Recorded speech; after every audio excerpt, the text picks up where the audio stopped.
Welcome back sa aking YouTube channel para sa mga first time mo manonood. Please click mo na yung Jeremy's TV Manila. Anyway guys, wala nang bayad, libre lang. Tulong mo na lang din sa kapwa mo. Alright, thank you very much po. Sa topic natin ngayon for today's reflection o ang ating pagninilayan sa araw na to ay nasa tema tayo ng power o yung kapangyarihang dito sa mundo. So kung bibigyan ka ng pagkakataon na magkaroon ng kapangyarihan o impluensya sa lipunan o sa gobyerno, paano mo ito gagawin? Di ba? Paano mo rin ito gagamitin? Ano kaya magiging estado ng buhay mo? O ano kaya magiging ugali mo pag nandun ka na sa kapangyarihan? Kasi marami, di ba? Kapag ka wala pang masyadong pera, wala pang kapangyarihan, napakabait, di ba? Ng isang taong na to, talagang matulungin pa. Ngunit, subalit datapwat, kung magkaroon ng pera, maraming pera, lalong-lalo na yung kapangyarihan na posisyon, paano kaya mangyayari? Kasi guys, itong kapangyarihan na to, ito yung nag-expose sa karakter o ugali ng tao kung ano siya. Di ba? Kung ano siya. Kung may power na siya, halimbawa kung matulungin na siya, lalo bang magiging matulungin? Kung nung wala siyang power, di ba, mapagbigay siya, lalo ba siyang magbibigay? Di ba? At kung nung wala pa siyang pera, ay tumutulong din. Di ba? O namimigay ng pera sa nangangailangan. At pag nasa kapangyarihan ba, lalong darami ang pera, guys. Maasahan pa kaya sa kanyang pagkatao. Kaya nga sabi sa Salmo chapter 89 verse 14, katwiran at katarungan ang pundasyon na iyong paghahari sa pinangungunahan ng tapat sa pag-ibig at katotohanan. So yun guys, napakalinaw, di ba? Ang paghahari daw ng Diyos ay makatarungan at makatwiran.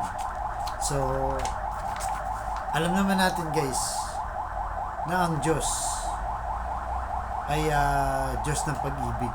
Di ba? Mapagmahal siya. Subalit kahit mapagmahal siya, humble siya, mahabagin siya guys, ay justice pa rin siya at makatwiran sa sangkatauhan o sa ating mga tao. Kasi kung pagmamahal lang ng Diyos ang susukatin natin, eh parang hindi yata tama yun, diba? So, limbawa, sa isang judge, sa hukuman, yung isang tao nakapatay. Di ba nakapatay, guys? Tapos, sasabihin ng judge, ay sasabihin nung nakapatay, gumawa siyang dahilan. Kasi lagi niya ako inaaway, di ba? Minamata niya ako. Parang medyo pinagmamalupitan siya. Nung haamon niya, guys, napatay niya. Marami kasing ganyan, di ba? Tapos sasabihin ba ng judge na, sabi niya, no? Nakakaawa ka naman. Naintindihan kita kung bakit mo yun ginawa. Dahil dyan, malaya ka na. So, paano naman yung naging biktima? Nasaan naman ang katarungan mo? So, yun ang sinasabi ng ating Diyos. Ang Biblia na ating pinagninilayan ngayon. Bagamat siya Diyos ng pag-ibig, Diyos ng maawain, Diyos ng mahabagin, hindi niya pinalalagpas yung mga bagay na ginagawa nating hindi maganda. Hindi niya tinotolerate.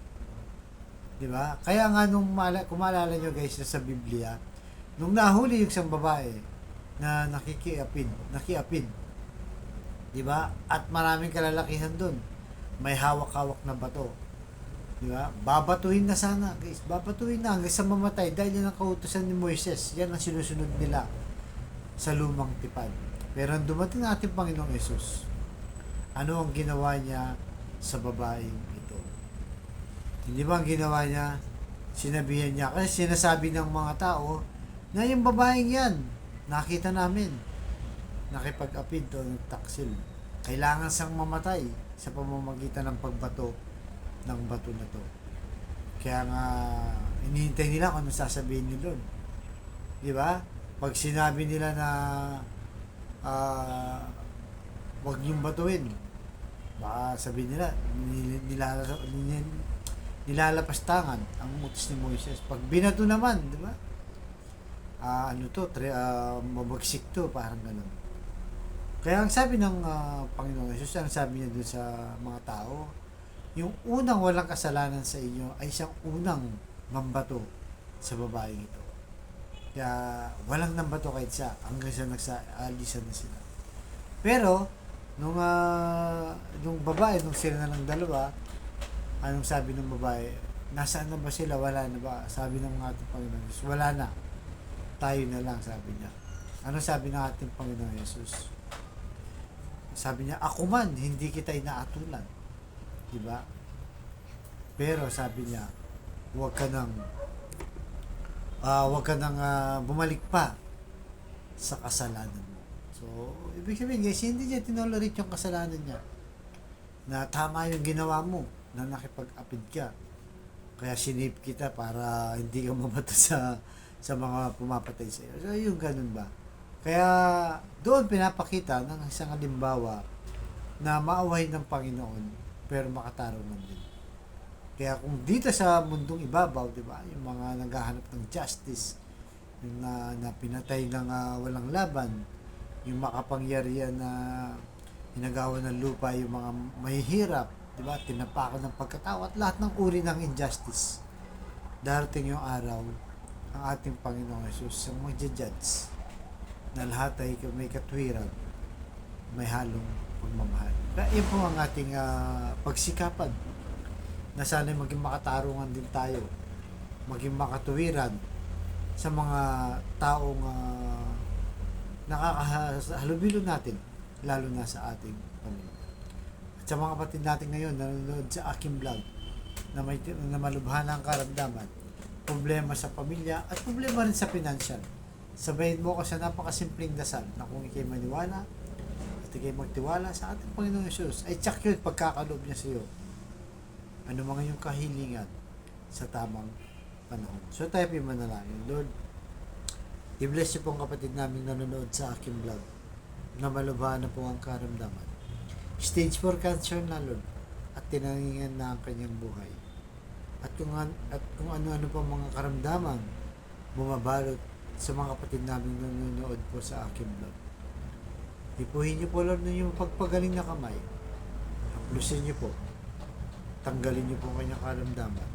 Alam naman po namin, Lord, na wala na pong imposible sa iyo kung iyong loloobin. Ganon din po sa pamilyang nakawatak-watak, kasira-sira dahil sa hindi pagkakaunawaan, Lord. Nagkaaway-away at nagtataasan ng pride. Ipuhi niyo po, Lord, ng iyong mapagmahal na puso, ang kanilang puso na para magkapatawaran. At pagbigkisin niyo po muli ang kanilang pamilya. Ganon din po, Lord, sa mga kapatid namin walang-wala. Ultimo pambili ng 1 kilo ng bigas at ulam. Pinoproblema pa, Lord, kung paano itatawid ang kanilang pamilya sa maghapon. I-bless niyo po ang aming hanap buhay para may provide namin ang pangangailangan ng aming pamilya. Ang lahat ng ito iniling namin sa matamis na pangalan natin, Panginoon Jesus. Amen. Amen. Patawarin niyo po kami sa aming mga kasalanan at kahinaan. Sa ngalan ng Ama ng Anak ng Diyos Espiritu Santo. Thank you very much po.